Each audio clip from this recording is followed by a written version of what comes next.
Doon tayo.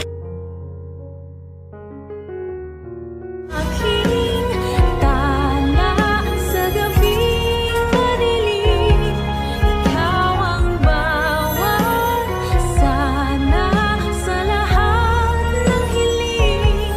Sa hirap man o sa saya ay Ay, grabe talaga nangyayari ngayon sa abot kamay na pangarap na kung saan ipinakita ng episode para bukas o yung teaser. Yes guys, dito nga si Moira is talagang gusto niya nang lumaya. Actually, hindi pa nga siya nagtatagal dyan. Wala pa yata isang linggo, no? Gusto niya nang makalabas. Kasi nga, nahihirapan din siya. Wala siyang kakampi dyan. Halos lahat is talagang kaaway niya.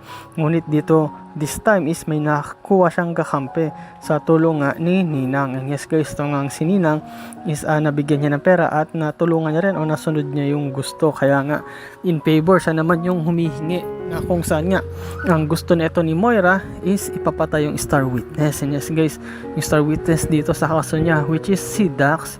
At tamang-tama, kumbaga timing na timing, no, na ito ngang si Ninang is magaling doon at marami siyang connection sa labas. At sabi pa nga niya na kapag ka may inutos ka sa akin is magagawa ko kahit ano pa yan. At dito nga ipapakita mismo ni Ninang na marami na siyang napatay na star witness noon. At dito pa kaya sa inuutos lang ni Moira, napakasimple lang at may kausap nga ito sa labas. And yes guys, ito ngang hitman niya, no, na kung saan is talagang napakagaling. At sabi pa nga ni Moira, magagawa niya ba ng maayos?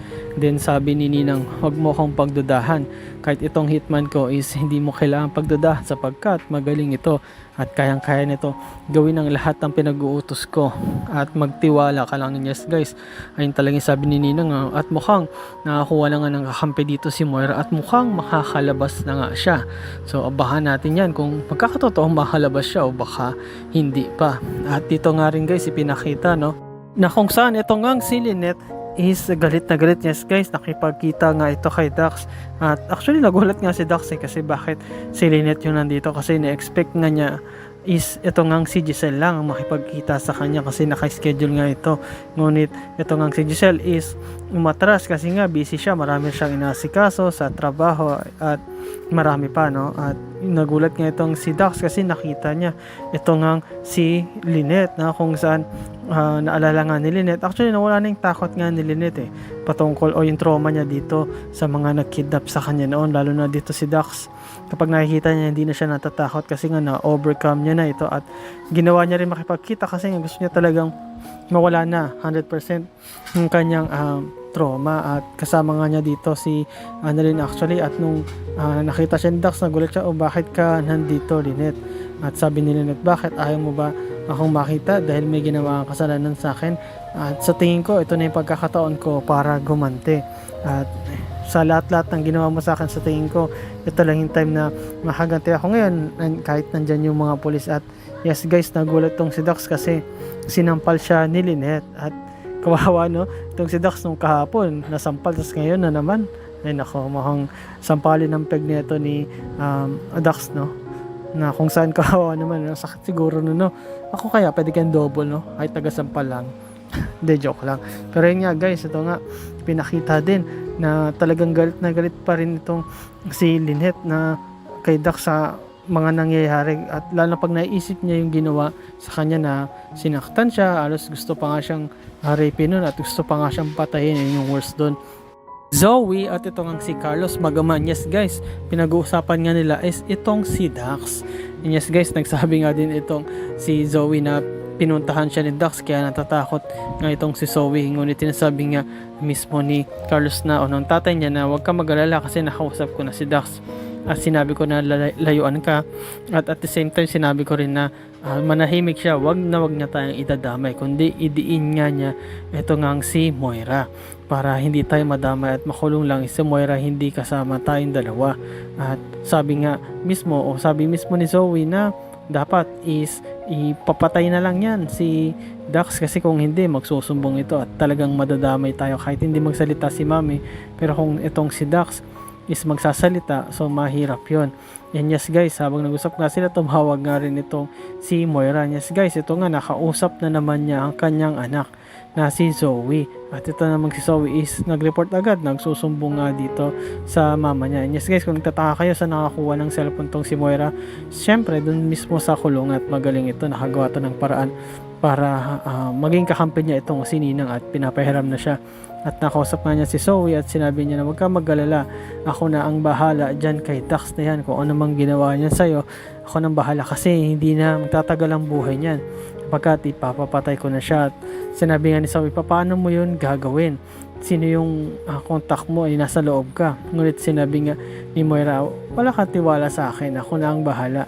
Meron dito si Ninang, siya ang tutulong sa akin at meron siya dyang inutusan na patayin nga itong si Dax mismo, na kung saan siya yung star witness ko, na kung saan kung mamatay ito is sigurado makakalaya na ako sapagkat ito lang si Dax ang pinaka-alas nitong ni Giselle at neto nga ni Robert, na kapag nawala na ito is siguradong magiging mahina na yung kaso at papalabas na ako dito sa kulungan. Yes guys, yun talaga yung tusong plano ni Moira, no, na kung saan talagang gagawin niya lahat kung kailangan siyang magmakawa, magbayad at kumuha ng connection is gagawin niya para lang makalabas siya. At kahit na mamatay yung kung sino man kailangang patayin para mapalabas na inosente siya is gagawin niya yon. Kahit nga itong si Dax na dati niyang kakampi ay willing niyang talikuran, willing niyang patayin para lang makuha niya yung gusto niya. At yan talaga ang ugali ni Moira, na tatapakan niya lahat para lang umangat siya. At dito din ipinakita guys na naggumawa ng move o gumawa na o kumilos na itong inutusan ni Ninang, no, na kung saan ang ginawa nito is pumasok kung nasaan, o nagpanggap nga ito na parang isang waiter, no, para mag-serve nga dito kay Annalyn at kay Lynette at kay Dax. Pero bago niya ginawa yun, sinigurado niya muna na nandito nga si Dax, at nung na-confirm na nga niya ito is walang kung ano-ano is kumuha na siya ng baril, bunot siya at nagpaputok. And yes guys, natakot nga dito si Annalyn at itong si Lynette natakot din dahil nga doon sa nasaksihan nila. At ito rin si Dax, natakot siya kasi inisip niya na baka siya yung puntiryahin nito, at nagkaputukan nga at nagkasigawan din. At actually halos madali ang lahat at sa pagbabunot nga ng baril nitong lalaking ito is mutik pang matamaan tong si Lynette at si Annalyn. Ngunit itong si Dax is tinamaan at mukhang malubha yung pagkabaril sa kanya at mukhang hindi ito makaka-recover. Ngunit sa ginawa niya pagbaril is buti na lang may mga security rin na dumating, kaya itong hard killer, itong hitman is natakot at umalis agad. At buti na lang hindi nadamay dito si Annalyn at si Lynette. At mismo sabi nga ni Moira na kung swertehin tayo, sabi niya kay Zoe, is baka hindi lang si Dax yung mapahamak o mabaril o mapatay, kundi pati nga rin tong si Lynette at ito nga si Annalyn. Pero buti na lang at di sila nadamay. At pero itong kawawa yung kondisyon ngayon ni Dax mismo kasi nabaril siya.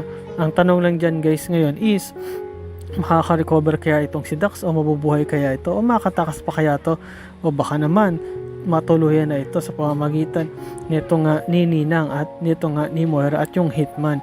At ano kaya ang mangyari dito kay Moira? Makakatakas na ba siya?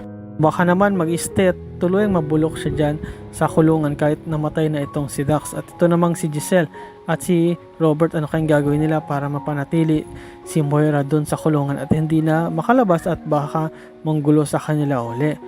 At ito namang si Justin, ano kaya ang karagdagang impormasyon na malalaman niya patungkol nga dito sa sikreto ni Zoe at sino yung lalaking kausap niya. At ito namang si Annalyn, ano kayang gagawin niya para maprotektahan ng mama niya at hindi mapahamak, at magigising pa kaya si Don Pepe. And yes guys, salamat sa panonood niyo sa aking channel, sa inyong pag-like, comment at pag-share at sa inyong supportin. At yun lang guys, ingat palagi, bye bye.